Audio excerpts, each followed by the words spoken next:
We're moving on to the second section of lesson 1 in radicals.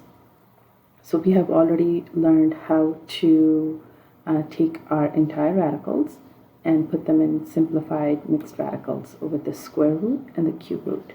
On page 95, example number 6 is actually showing us how to do this question.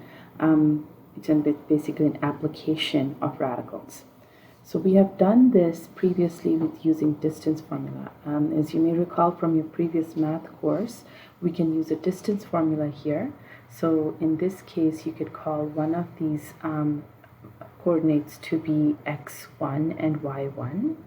So it doesn't matter which one you call them. So I'm just going to call this one x1 and y1, and the b coordinate to be x2 and y2. And in this case, it's simply a matter of putting this in here. So I'm pretty sure you guys are familiar with this method. We just got to make sure that we include our signs properly. Okay? So that's 1 minus a negative 2. And then this will give me plus 6, which is 9 squared. And then this will give me 3, so that will give me 3 squared. So that's 81 plus 9, and that gives me 90. So typically at this point we would stop and we would say, okay, this is our answer, or we would punch it in a calculator, get a decimal answer. But remember, now we're learning how to write things in exact. Exact means not having to write things in decimal that may involve rounding. So we want to leave it as a radical form, but we want to keep it as a mixed one because we want to simplify it. So looking at this, if you remember again from previous lesson that we just did yesterday, we are going to have to break this down in somehow a perfect square. So this 9, it can be written as 9 times 10. And then that, because the reason is because 9 is 3 squared, right?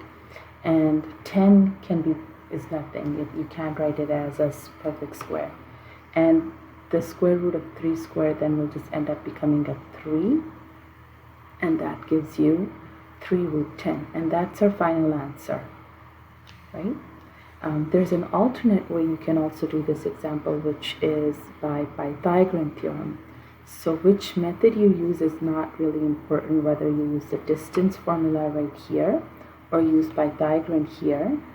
In the end, what we want to do is, what we want to get used to doing is writing our answers as exact form.